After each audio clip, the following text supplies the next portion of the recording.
Fractions to decimal. If the denominators are multiples of 10, then the number of zeros indicate the number of decimal place. So write the numerator 3, and then because it's 1, 0, so 1 decimal place, and put 0. The answer is 0.3. So copy 17, and 2 zeros, that will be 2 decimal places, and then put 0. The answer is 0.17. 3 zeros, that will be 129. Then, because 129 is a 3 digit, so we put a decimal and then a 0. What if the denominators are not multiples of 10? Let's convert them into multiples of 10. 2, we can make it 10 by multiplying both 5 to the numerator and denominator. So 1 times 5, 5. 2 times 5, 10. Then the decimal is 0.5. Remember, the number of zeros in the denominator indicates the number of decimal places.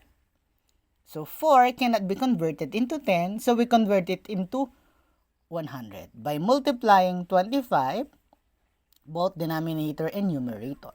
So 3 times 25, that is 75, over 4 times 25 is 100. 2 zeros, that will be 0.75. 4 over 5.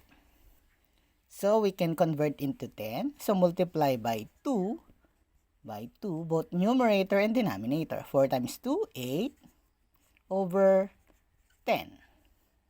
So that will be 0.8. 3 over 8, 8 cannot be converted into 10, into 100, but into 1,000.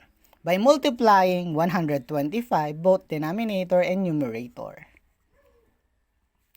So that will be 1,000, and the numerator will be 15 carry 1, 6, 7, and 375. So in decimal, that will be 0.375. These fractions can also be converted to multiples of 10. The denominator is 20, so multiply by 5 by 5. So 11 times 5 is 55 over 100. So that is 0.55. 19 over 25, so multiply 25 by 4 by 4. So 19 times 4, that is 76 over 100. So that is 0.76. 35 over 50. Multiply 50 by 2 and also 35 by 2. 35 times 2, that is 70 over 100. So that is 0.7 or 0.70. 64 over 125. Multiply by 8. Both denominator and numerator. 64 times 8, that is 512 over 1,000.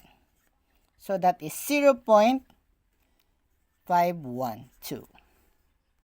What if the denominators are 200, 300, and 400? Let's divide numbers to them to make it 100. 200 divided by 2, 56 divided by 2, that is 28 over 100. So the decimal value is 0.28. 129 over 300, divide 300 by 3, and also the numerator by 3. So 129, that is 43 over 100. So that is 0.43. 164 over 400, let's divide 4 to the denominator and to the numerator. So that is 41 over 100. So the decimal is 0.41. If we cannot convert the denominators into multiples of 10, let's divide the numbers. 2 will be the dividend and 3 will be the divisor. So we put decimal, that is 0. Then we put 2 zeros. 20 divided by 3, 6, that is 18. Then subtract, that is still 20. That is 6, 18. So that's a repeating decimal. So our answer will be 0.6 and a bar line indicating a repeating decimal. So 5 over 6. So let's divide. 5 will be the dividend and 6 will be the divisor and put decimal. 2 zeros. So 50 divided by 6, that is 8. 8 times 6, 48. Subtract, that is 20. 6. So 20 divided by 6, that is 3. So 18. Another 2 again. So it's a repeating decimal 3. So the answer is 0.83 and a bar line above 3 indicating decimal, repeating decimal.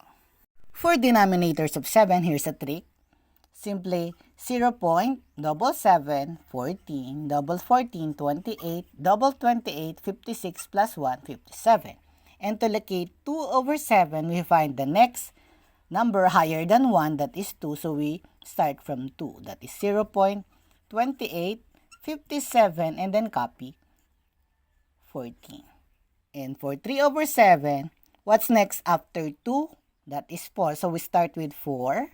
So that is 0.428571.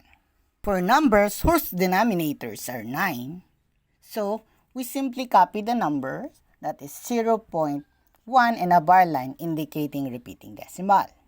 So 4 over 9, that is 0.4, bar line. 5 over 9, 0.5, and a line. 7 over 9, that is 0.7, and a line. Remember, the bar line indicates a repeating decimal. For numbers whose denominators are 11, simply multiply the numerator by 9. So that will be 0.18 times 9. 3 times 9, that is 0.27. Remember, put a bar line above the decimal places to indicate repeating decimal. Then 6 times 9, 54, that is 0.54. 8 times 9, that is 0.74.